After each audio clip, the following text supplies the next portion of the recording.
এডালো গছ কটা নাই। এইটো তথ্যৰ ওপৰত নিৰ্ভৰশীল নহয়। আপোনালোকৰ লগত আমি একেলগে গছবোৰ চাব যাম। প্ৰত্যেকজোপা গছ জীয়াই আছে। এইটো এটা ভুল ব্যাখ্যা। গছবিলাক সুন্দৰভাৱে জীয়াই আছে। আৰু মৃত্যুৰ আগতে জুবিনৰ লগত মই কথাও পাতিছিলোঁ। মোক কৈছে, দাদা গছবোৰ জীয়াই থাকিব। মই গেৰেণ্টি দিছোঁ জীয়াই থাকিব। গতিকে এইবিলাক হৈছে অপপ্ৰচাৰ।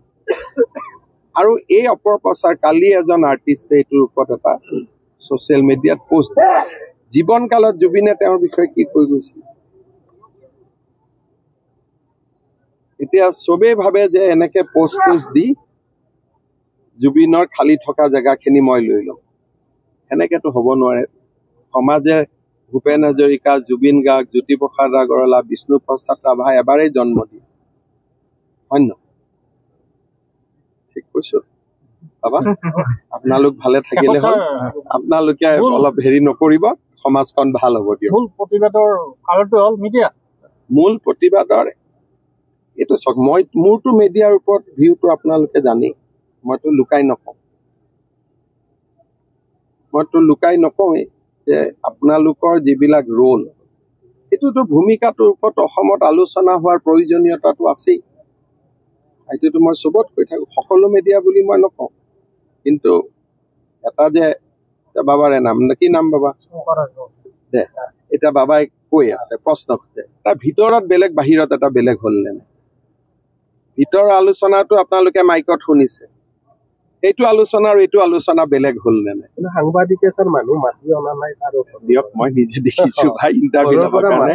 সিদিনাখন ঘৰৰ পৰা অনা নাই, কিন্তু সিদিনাখন আপোনালোকে নিজেও জানে, আৰু মোক আৰু কিয় কোৱাই থাকে। ঘটনাটো ভাল পৰিৱেশত আহিছে, গতিকে ভাল পৰিৱেশত থাকক। পিছত সাংবাদিকসকলকো মই দেখিছো এই ভিতৰত সোমাই গৈছে, কালভাৰ্টৰ তলত সোমোৱা DY365 গাড়ী জ্বলোৱা। পিছত মই এইটো দেখিছো। অলপ দুখ পাইছো, কাৰণ আমি মাতি অনা নাই। চাওক, ৰাতিপুৱা ইয়াত পুৰা খালী আছিলে। আপোনালোক প্ৰথম গোট খাইছে, 34 জন আছিলে প্ৰথম। মই গন্তি কৰি আছো পুৰা 34। তাৰ পৰা বাইট ল'লে। বাইট বিলাক কেনেকুৱা বাইট আছিল আপোনালোকে শুনিবচোন এতিয়া। আপোনালোকে ৰেকৰ্ডিং খিনি নিজে শুনিব। মই একো নকওঁ, আজি কৈতো লাভ নাই। আপোনালোকে ৰেকৰ্ডিং খিনি, সেই সময়ত লোৱা ইণ্টাৰভিউ খিনি আপোনালোকে নিজে শুনিব। এই যুৱক দুজন যদি আজি আঁতৰি গ'লহেঁতেন পৃথিৱীৰ পৰা, নৈতিক দায়িত্বটো সকলোৰে থাকে। নৈতিক দায়িত্বটো সকলোৰে থাকে। মুখ্যমন্ত্ৰী হিচাপে মোৰ থাকিব, গৃহমন্ত্ৰী হিচাপে মোৰ থাকিব, পুলিচৰ থাকিব, সকলোৰে থাকিব। কিন্তু ক'ৰবাত নৈতিক দায়িত্ব আমাৰো থাকিব। বেয়া মোক কিয় লাগে, আপোনালোকে নিজে শুনকচোন। মোৰতো কাৰো লগত শত্ৰুতা নাই।